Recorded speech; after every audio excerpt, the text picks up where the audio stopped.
Welcome to Authors Espresso. I'm your host, Nadia Gilkes, and today we have another author spotlight. We have a real treat. We are shining a spotlight on Diane Windingland. She started her professional career as an engineer. She joined Toastmasters International, like many engineers tend to do. Then she went on to author over 10 books, including Cat Got Your Tongue, public speaking lessons from TED Talks, 12 Ways to Be a Confident Speaker, Speech Class for Teens, and Speech Zero to Hero in 1 hour. Now she offers speech coaching through her business and website, virtualspeechcoach.com. Welcome to the Authors and Espresso stage. Hello, Diane. Well, hello, Nadia. Thank you for having me. Thank you for joining in today. I'm so excited to have you because of your experience having written so many books and now being a professional speaker and teaching others how to speak. I taught a class about the self-publishing journey, and I ran into so many people who did not want to put their work out because they were afraid to interview and tell their story to back it up. So to have you here with your expertise, I think is going to be a real treat for our listeners who are getting over that fear of speaking, which is the number one fear in the world. So before we get into that, though, I'm so interested in your history because from engineer to professional speech coach, how did we make that leap? Well, I went to college, got an engineering degree, worked as an engineer for a large defense contractor in San Diego for a few years, and I hated it. I remember telling my husband that I got more joy out of cleaning a toilet than I did Oh, going to work because, at least with the toilet, you had an accomplishment. It was clean when you were done. But with work, there was a huge company and lots of paperwork, lots of annoying things, a lot of military. Nothing against military people, but they can be have their way that they want to do things. And so then for 2 wonderful years, did not have a job and did not have children and learned how to cook. My husband is very happy for that. And then we had our first child, and we were involved in the Amway business for several years and had a medium amount of success in that. Then, after the first child, just a week and a half later, I ended up having some severe hemorrhaging, had a hysterectomy, ended up adopting a daughter a few years later. And then, when my son, my firstborn, was about 14, I remember thinking, I'd really like him to get some public speaking experience. And I was homeschooling at the time and thought Toastmasters, I'd known about Toastmasters. So I brought him to a club and they said, well, he's too young to join. You have to be 18, but we will let him give a few speeches as long as you join. So I joined Toastmasters and started the journey of being very nervous. I still remember the first time that I participated in Table Topics, which is impromptu speaking, and we were given a question. You have 1 to 2 minutes to respond. I got up and sat down within 15 seconds. I was so scary, so afraid to say the wrong thing. I liked writing, but speaking off the top of my head was really kind of scary. And I improved, however, and I took on various leadership roles as well. And eventually I had some people ask me if I could help them with their speeches. So I started doing that for free and ended up also getting a job working for a local business college, speaking at high schools to juniors and seniors on various topics as a way of lead generation for the business college. And I thought, well, maybe I should actually do something with this. Then in you were 2000, growing a business out of nowhere. or actually 2009, I had joined the National Speakers Association Academy and went to a dinner where a man who was a former National Speakers Association president, Mark LeBlanc, made an offer that if we could tell him the name of a keynote who our target audience was, how many times a month we'd want to speak, and something else I don't remember, that he would give us a 2-hour free coaching session. So I wrote that on my phone. This was December. We had until the end of June. So on the last day of June, I emailed him and I just totally made stuff up. I made up everything just so I could get the coaching. And we had our coaching session, and he said, "You need to write a book. A book is your best business card ever." And I said, "Well, I thought about writing a book, and I had started a blog, and I thought I could use the blog as basis for the book. But there had been someone who told me that you can't write a book based on a blog, that people want new and different information." So I kind of put that on the back burner. And he says, "You know what? You don't have to listen to everybody's advice. You can just do it." I at the time, I had 2 part-time jobs and was homeschooling 3 kids. We'd adopted another child at like in 2005, so we had 3 kids, and I thought, "Okay, I'll take most of my blog material, I'll have 75% of a book done," and from 5 to 6 a.m. that August, I worked on putting a book together, a short book, like 70 pages or something, and then on the day after Labor Day, I Googled how to self-publish a book. I had no clue and learned it from Google. I had not read a book, had not gone to a class. And in fact, after I self-published the book, which I had in my hands that October, I got a book from the library on self-publishing that was really thick. Like, if you remember what phone books looked like, it was that thick. And I remember paging through it thinking, I am really glad that I did not read this book because I would have been too intimidated to Right? publish. There were so many things I'd be worried about. I didn't do everything perfectly with that first book, but that's okay. Hmm. I got it done, got it published. And then from that point on, I actually created another business, virtual speech coach, as you can see on my background. And I decided this time I was going to start a blog that would become the basis for a book. So I planned out blog posts. And actually, here's that book, Cat Got Your Tongue. And so that Hmm. was in like 2012. And at the same year, I also wrote a book for a speech class I was teaching, speech class for teens, which is my biggest seller. And Wow. I just didn't want to have to make binders again for 20 students. So I decided to create a book so I could buy it for myself. And surprisingly, other people wanted to buy it too. And then when the pandemic hit, that's when, even though I named my business Virtual Speech Coach in 2012, I didn't have any virtual business. But then the pandemic hit and it exploded.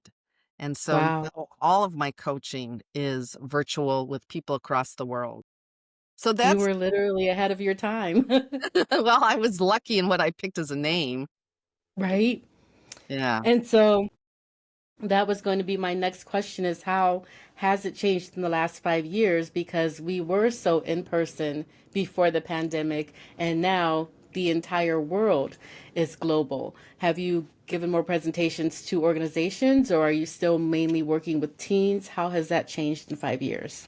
Well, I don't work with teens much anymore at all. An occasional client I'll have that is a teen, but most of my clients are subject matter experts, executives, that kind of thing. Most are in the US, but I've had clients in about 15 different countries, some Europe, some Asian, even a couple within Africa.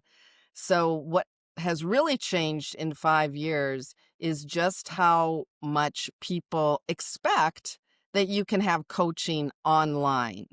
That has been the biggest change, and people Open are that willing.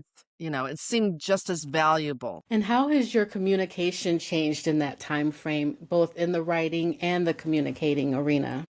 I would say the biggest change has been in the last couple of years with artificial intelligence, AI, Mm, ChatGPT. It has boosted my productivity because I can use ChatGPT for brainstorming. I can use it for content creation. I can create custom coaching very quickly where I can input a client's challenges, their concerns. I might give some ideas what I think, create a 6 session plan for this client. Or I've had in the past few years a lot more people reaching out about interviewing skills. And then I can take their LinkedIn profile or their resume if they use that, find out the job description, and create customized coaching. And on top of that, I also use something you may have heard of because Toastmasters had an affiliation with it for a while, Udly. Have you heard of Udly? Yes. Yes. So that is sort of artificial intelligence Hmm. coaching where people can have a private practice where they get recorded and they get feedback from the AI, which is actually quite good. I mean, it's not just Very how good. many Yeah. ums and uhs did you say, but it will give you some analytical coaching comments as well. And I actually uploaded my book, Cat Got Your Tongue. Actually, Udly did it for me so that it was trained somewhat on what I already had in my book. So it's called Diane's Coaching Companion when my clients use it. So it's a little bit more in my voice. And that has been a big change to have clients. And I'll even have it come in during a coaching session where I'll have them try something and then I will record that, we'll watch it, we'll debrief it, and maybe have them try again. So I would I say love that. the AI piece has been really big in the past couple of years. Nice. Yeah, I love Udly. I thought that it would be something that would be more integrated in the Toastmasters experience. I did become an ambassador for them for a little bit, and I just love all of the services that they offer. So I love to hear that you're using that. Kind of giving tidbits now to the audience. What do you think are the 3 habits of a confident speaker? 3 habits of a confident speaker. I would Hmm. say number one begins with you, that you have to believe in what you're talking about. And sometimes, I don't know if you ever saw the old video, I think it was maybe 2010 with Amy Cuddy and her body language TED Talk. Well, she talked about power posing. And there's a piece of that where you can basically create a sense of empowerment within yourself by believing in your message, by believing that you have a gift for your audience. I remember one time I was in a district contest, my first district contest for the international speech contest. I was doing great in my 5 to 7 minute speech. And then all of a sudden I blanked out. I don't know if that's Oh, ever happened to you on a district stage, nonetheless. mm, And I, right. stood there for about 10 seconds, which doesn't sound that long, but when you're up there, 10 seconds feels like an eternity. Hmm. And then it came back to me and I continued on. Needless to say, I did not place in that contest, but I learned 2 important lessons that helped me be a more confident speaker. Lesson number one was to not think about being judged by others. I realized that there was a part of me, and I was literally being judged. That's part of a contest. But Right. worrying about what other people would think if I messed up or if I said something wrong. And I realized that was being selfish. I was thinking about me, so that I needed to focus on the audience and giving them a gift with my message. So take the eyes off of me, put the eyes on the audience. And the other thing I learned in that experience is that it was a really bad idea to try to memorize something word for word, because you have people who want to read a speech, and you have some Right. people who want to try to memorize it word for word. You have some people who totally want to wing it. They'll just start talking. None of those are great options if you want to be confident in what you're saying and connect with an audience. The best option, unless it's impromptu and you don't have time to do much, is to actually think through your message and then reduce it to an outline, a few keywords, and practice from the keywords so that you don't have to say it exactly the same way every time and get what happened to me, I was on stage and I was in a rut saying it a certain way, and the different experience threw me out of that rut, and I didn't know how to get back into my rut. So I Mm. was at a loss. Whereas if you practice from keywords, you have many paths to the same goal. You don't have to do it the same way every time.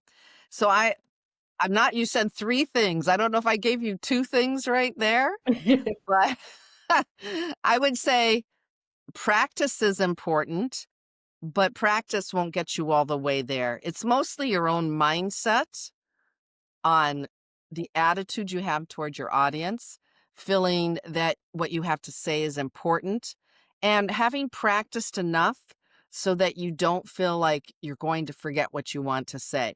And the other thing is to realize your audience doesn't know what you're going to say. So if you say something a little bit different than you planned, they won't know it. Nobody knows. It really doesn't matter.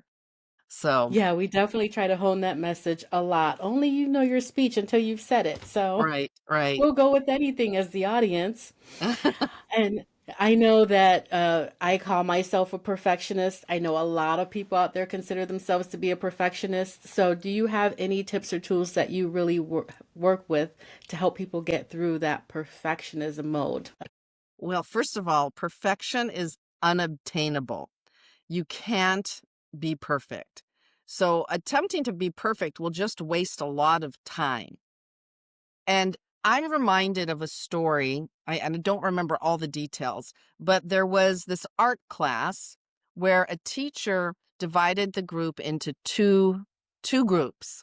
One group, he said, your grade will be based on one item that you create.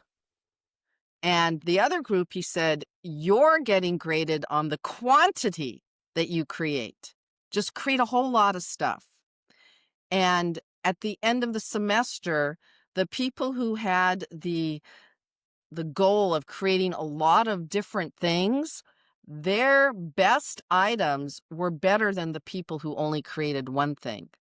So the message there is sometimes you just need to create a lot, and you can learn, you can fail faster. And when you failure is nothing more than a first attempt at learning, where if you try to be perfect all the time, you won't have those opportunities to learn, because failure is not bad. Failure is a good thing. Not all the time, but maybe not on some of the really big things, but in general, getting up and speak. I have friends who are perfectionists who will not participate in speech contests because they don't feel like, I think they feel like they're going to be judged. They feel like it'll take too much time. And I think that's sad because I'm like, you know what? I don't need to win every speech contest. That's okay. But I do like winning because it gives me an opportunity to speak at the next level of speech Hmm. contests. And it gives me an opportunity to hone my speech, to make it better. I've even used Udly for that. A few years ago, I was in a tall tale speech contest and I won the area, and that speech had been recorded. Well, I put it through Udly and I noticed that my pace was 110 words per minute, which was a little slow. So I thought, I bet this would be a more exciting speech if I picked up my pace. So then I strove to get my pace up to like 125. That, even though I think I won all the way up to district and then lost to district, but I don't remember. But it was the chance to do it again and try to improve it that made all the difference for me. I would say, reframe failure, reframe not to be perfect, but to strive for excellence, or even sometimes good enough. Sometimes good enough is very Those are sad. harsh words for me. Good enough is not enough. I think I'm getting better, but it's a process for sure. Right, So, right. do you have a favorite client transformation that you like to share? Well, one of my favorites is, and it happens with more than one client, is when I see a client that has little self-confidence. They are afraid they're going to mess up. for example, I had one client who actually didn't know that he was as bad as he was, but his company had hired me to work with him because he was going to speak at a conference. And he was a senior lighting technician who was going to give a presentation on something related to his field. And they said, okay, the two big problems are, one, he has a lot of filler words, and two, he goes into way too much detail too soon, and three, he doesn't have a lot of confidence because nobody ever says anything nice about his presentations. So I met with him and we tackled the filler words in just 10 minutes, where I recorded his intro, had him listen to it. He had about 30 filler words in 3 minutes, which is a lot. And he said, "Oh, that's not good." And so I asked for permission to help him work on that. I said, "So you want to reduce it, right?"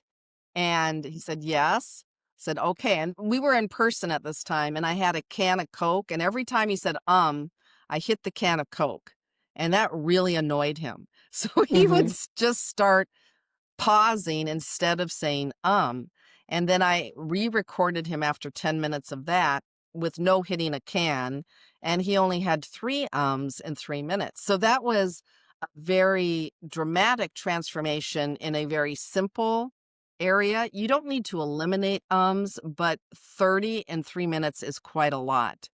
And then when Yes. it came to his PowerPoint, he just had way too much on a slide. He was going into too much detail too soon. So we worked on that, went to his conference, and then I heard back from him a few days after the conference. He said, people were coming up to me asking me for my card and how much they enjoyed my presentation. So that was a transformation for him. That's awesome. And that's one thing I do miss about in-person meetings because I used to go to a meeting in Houston and they had a bell. Mm. And it was so annoying, but it really does quickly make you take away those filler words because you don't want to hear it. And we don't get that so much in our virtual meetings Now, anymore, but I do miss that. I don't think they do it in person anymore because Wow. I have not been It's to a club effective. that does that because there seems to be a concern if there are guests that Hmm. or new members that that could be upsetting to them. But in my first club, they had a coffee can and bolts that they would drop into that was Hmm. really annoying. I know, and it's usually like anything distracting because I remember I had a pen in my hand in one of my speeches and I kept hearing the noise and I'm like, what are you Or responding you're to? like They're like, the clicking pen or is distracting. I think it was just moving and I was like, oh, just say put the pen down. Because the annoyance will make you change your behavior though. So I wanted to talk about your writing and publishing journey a little bit. I know you touched on it, but how is that process for you? Because a lot of us are getting ready to write a novel in November. I don't know if you ever participated in NaNoWriMo. I know they're gone, but we're still writing. So what is your writing process? Do you have a special space? Do you allot a certain time of the day? And what device do you use to write your books? well, I usually have a plan of when I want to have a book done, and then I back up from that plan. And so I am going to be publishing my 12th or 13th book at the end of this month Yay. called The Clarity Code, How to Communicate. I have to look at my subtitle because I'm like, what is my subtitle again? Okay, How to Communicate Complex Ideas with Simplicity and Power. So that I'm just waiting for the cover to get finished, and then I'm going to upload everything to Kindle Direct Publishing. And I'm going on vacation tomorrow, so I'm going to wait till I come back from vacation. I have a little bit of a launch team that I'm engaging as well. But so I'll tell you my process for this book, which is not always the same process for everybody. For this book, because I've written about 12 books, I'm thinking I want to write something different than I've written a lot on public speaking. And so I went to ChatGPT. I said, okay, here's the books I've written. And I want to write a book that's on a different topic, yet would still be popular, particularly with my target audience of subject matter experts. And so ChatGPT came up with a whole slew of ideas. And as I was looking at the idea of communicating with clarity, I thought, you know what? That idea works for me. And then I actually did brainstorming with ChatGPT to flesh out the concept some more. Then I had it give me ideas for 12 chapters, which did change a little bit over the course of time, but that was a starting point. So I used ChatGPT to get going with the concepts of what I wanted to do. And then I, before I even wrote a word, I decided to have a launch team, a very, very small one. Not like you, some people have huge launch teams. Mine's like 30 people. And I That's had pretty big. reached out in my newsletter, like, hey, and on LinkedIn, I'm looking for people that want to be part of my launch team. You'll have the opportunity to provide some input. I haven't even started writing this book yet. I'm looking at having an official launch on November 5th. And I probably will have it on November 5th. This was back, I think, in May when I did this. And so once you get other people involved, it's like you can't just hide and not do it. Accountability. There was a little bit of accountability. So then I made a plan for how I wanted to engage my launch team in terms of I wanted to give them about 3 chapters that they could provide me some feedback on. And it was very valuable feedback. I got some stories from some people. 2 people had told me I had used an acronym, TLDR, too long didn't read, in my book, and they were like, "What does that mean?" I'm like, "Oh, okay, maybe." I actually then incorporated that into the book about carefully using acronyms because people might not Hmm. know what you mean, and then gave Right. that as an example. And so having that other people involved gave me an accountability to get things done. And I also padded my time. I gave myself extra time than I thought I would need to finish the book. And it was the right guess because I'm going to get finished right about when I thought I was going to get finished. But then I just start working on, I worked on the introduction first and then the conclusion. So I did the bookends of the book, Hmm. knowing what the chapters in between were. And after I did the introduction and conclusion, then I started working on chapters. And I didn't start with chapter 1. I actually started like with chapter 5. I said, I'm going to pick the chapter that I think is probably most interesting for me. It was on examples, stories, and analogies. So that's the chapter I started with. And then I went back and I started with chapter 1 and did some other chapters. And so the hardest part of writing a book is the actual writing. The second hardest part is planning how you're going to promote the book, which should be planned before you even start writing. And I don't spend a lot of money on promotion, but after I've gotten the book written, then I have the process of, you don't have to do this, but I hired an editor from Fiverr that I've used before. And then Nice. after the editing got done, I hired a formatter, an interior book designer on Fiverr as well. And then Fiverr is my happy place too. after that got done, I just like 5 days ago hired someone I've used before to do the book cover. And then I've already started the Amazon KDP listing, and I've already uploaded the interior files and basically have done everything but add the book cover. And that's a nutshell. Before ChatGPT, it was this book, 100 Tips and Tricks to Appear Confident in Presentations. This was actually a very easy book to write, a tip book. If you're like wondering what should you write, a tip book is really easy because you can just write tips and you can have like one page per tip kind of thing. And I forgot where I was going with that, but um yeah, the same guy did the cover, same guy did the editing. And yeah, now this book I probably spent the most of any book, and I don't even have really illustrations. I used ChatGPT to make one illustration, and then I used something I'd had before for another. There's not very many illustrations in the new book that I'm doing, but by the time I'm done, it'll probably have cost me about $1,500 with the Okay. editing, the formatting, the book cover. And I've done books for $0 as well, and a lot of books for under $100. If I do my own cover, if I do my own editing, if I do my Hmm. own formatting, which for my book, Speech Class for Teens, I just rewrote that this spring, and I I did saw the every revised edition. Hmm. yeah, and I did everything myself, mostly. I think I hired something. It was the cover. I spent under $100 for that book, and I recouped that cost the first month it was published. Hmm. So, I And would what was say the process? yes? Sorry. I No, I was was gonna just going say, to say, what was that process to revising an edition? Because I know some people do that, either even for novels or tip books. And so, what was that process like?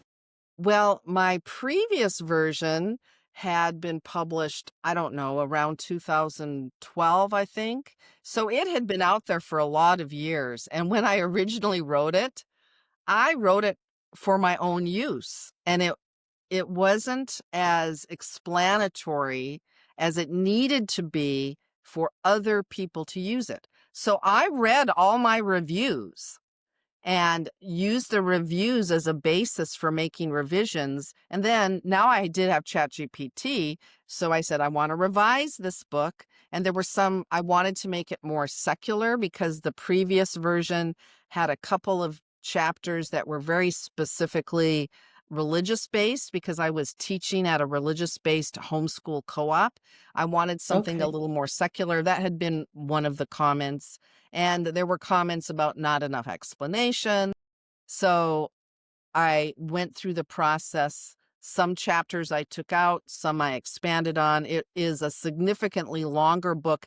The previous book, half of the book was forms that you could use with a class so you wouldn't have to make copies. That was for me. So I gave the kids the book and we didn't ever have to make copies because everything was in the book from week to Hmm. week. This I book, love that. I only had one copy of the forms because one of the complaints was half the book is forms. So, like, okay, I'm just going to have one copy. I'm going to have a link where you can print out more copies if you want. In a nutshell, I looked at the reviews and used them as a basis for revising the book. I love that. And when it comes to writing a book, I know a lot of people say, wait for your audience to tell you what they want and then create it. And then some people say, I have this idea, I'm going to go with it. Which lane are you in? This idea, I'm going to go with it. Every single time it was, I have this idea. And often it was because of things that I had learned from clients. I have some very short books. Like I have a public speaking success little workbook that came as a result of a client wanting a very specific type of skill development process. And so I thought, you know what? I created a whole series of 8 lessons, and then I thought, I might as well put it in a book. So that's what I did. I love that.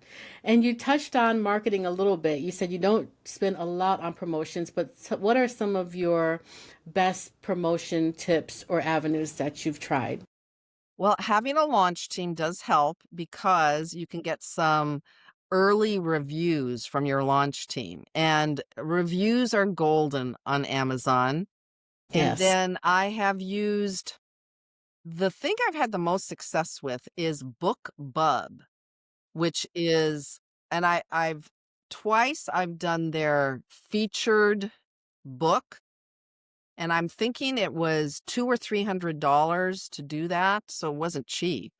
But both times I made more money than that promotion cost, and I sold books. And it's always exciting when you have a launch of a book. You know, there's usually a lot of excitement, people buying the book. And if you have the right categories, it's very easy to hit the bestseller for that category, which is Hmm. always a little bit of a thrill. Oh, for sure. It's nice to get on a bestseller list. So, we've talked a little bit about your book that's coming out November 5th. Congratulations. So, you have another book. I did see some courses on demand through Thinkific.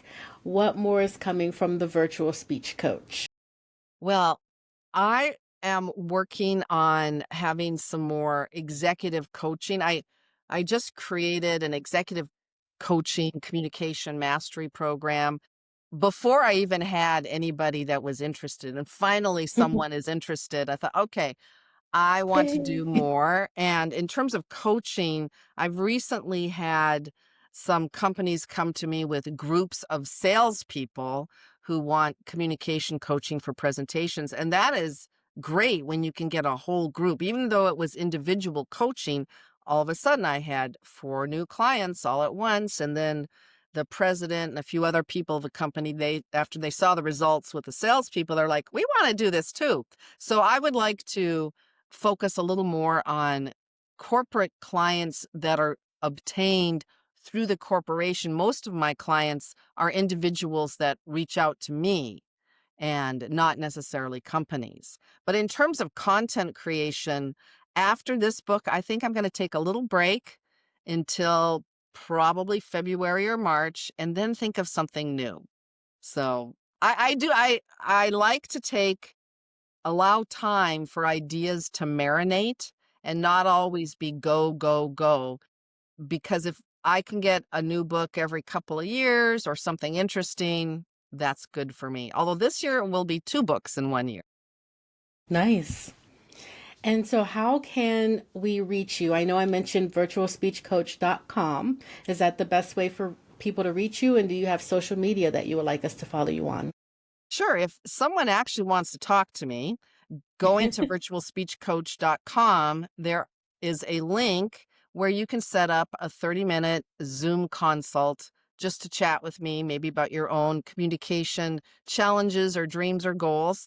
I am also on LinkedIn. I'm the only Diane Windingland, so I'm very easy to find on LinkedIn as well. I have a YouTube channel, but I am so sporadic. It's sad. Some people are so good at doing content. It's like if I have a speech that I'm working on, I might do a video, but I have not been very good at being regular in uploading YouTube videos. But that's okay. That's the beauty of YouTube is that it's always out there. I was watching your videos last night. There was one, you were so cute. You were talking about, I think you had just moved to California, and this weird guy on a motorcycle was following you. Oh yeah. Oh my gosh, I forgot about that one. Yeah. And you're like, well, we didn't have cops on motorcycles in North Dakota. Just the cutest. I said, oh, she's so fun. So yeah, your videos stay there and people can always learn from them. And you have presentations and everything. So yes, her YouTube is also amazing if you want to find her on YouTube. Well, we have enjoyed having you here today. Thank you again so much for stopping by Authors at Espresso. You are a wealth of knowledge, and I know everyone who listens is going to take away a nugget of wisdom from you. So thank you so much for joining today. Thank you, Nadia.